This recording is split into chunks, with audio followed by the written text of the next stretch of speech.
తెలుగుదేశం పార్టీకి ఉండే ప్రజాబలం ఓట్లుగా మారి ప్రజాప్రతినిధులుగా కళ్ల ముందు ఉంటే ఆ బలంతో చంద్రబాబు రాష్ట్రం కోసం ఏం చేయగలరో అది చేయడానికి 100% కృషి చేస్తారు. ప్రజాప్రతినిధుల బలం పూర్తిగా రాష్ట్రం కోసమే కేటాయిస్తారు. కానీ వ్యక్తిగత ప్రయోజనాల కోసం అస్సలు ఉపయోగించారు. ఈ విషయం చంద్రబాబు డీల్ చేసే బ్యూరోక్రాట్లు, రాజకీయ నేతలకు క్లారిటీ ఉంటుంది. కానీ సామాన్య ప్రజలకు మాత్రం ఈ విషయాన్ని చెప్పుకోవడంలో విఫలమవుతూ వస్తున్నారు. అందుకే రాజకీయ వడిదుడుకులు. చంద్రబాబు రెండోసారి ముఖ్యమంత్రిగా గెలవడం ఆంధ్రప్రదేశ్కు అద్భుతమైన ఉపయోగం తెచ్చిపెట్టింది. అదో స్వర్ణ యుగం.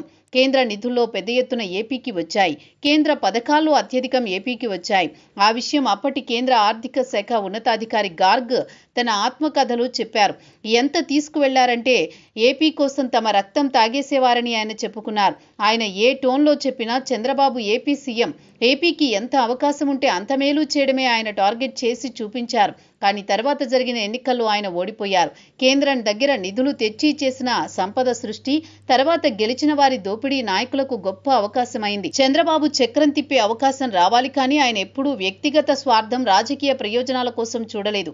ఇప్పుడు కూడా బీజేపీకి అడిగిన పదవులు ఇస్తున్నారు. వారిస్తేనే ఇతర పదవుల్ని తీసుకుంటున్నారు. కానీ కేంద్ర నిధుల కోసం మాత్రం వెంటబడుతున్నారు. అందుకే కేంద్రం ఎప్పటికప్పుడు ప్రాజెక్టులు ప్రకటిస్తూనే ఉంది. తాజాగా జరిగిన కేబినెట్ భేటీలోనూ ఓ పరిశ్రమను కేంద్రం ప్రకటించింది. ప్రజలు ఇచ్చిన బలాన్ని రాష్ట్ర ప్రయోజనాల కోసం ఎలా వాడాలో చంద్రబాబుకు 100% తెలుసు. జగన్ రెడ్డికి ప్రజలు ఓసారి తిరుగులేని అధికారం ఇచ్చారు. ఆ అధికారాన్ని ఆయన పూర్తి తన వ్యక్తిగత స్వార్థం కోసం వాడుకున్నారు.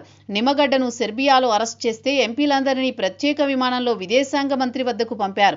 అవినాష్ రెడ్డిని సిబిఐ అరెస్ట్ చేయడానికి వస్తే ఆపడానికి అధికారాన్ని వాడారు. తన కేసులు డిలే చేయడానికి, న్యాయ వ్యవస్థపై దాడి చేయడానికి వాడారు.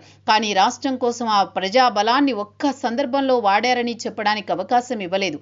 అత్యంత స్వార్థపూరిత వ్యక్తిగత రాజకీయాలు చేసే జగన్ రెడ్డికి వేసే ఒక్క ఓటైనా అది ఆయన స్వార్థానికే ఉపయోగించుకుంటారు.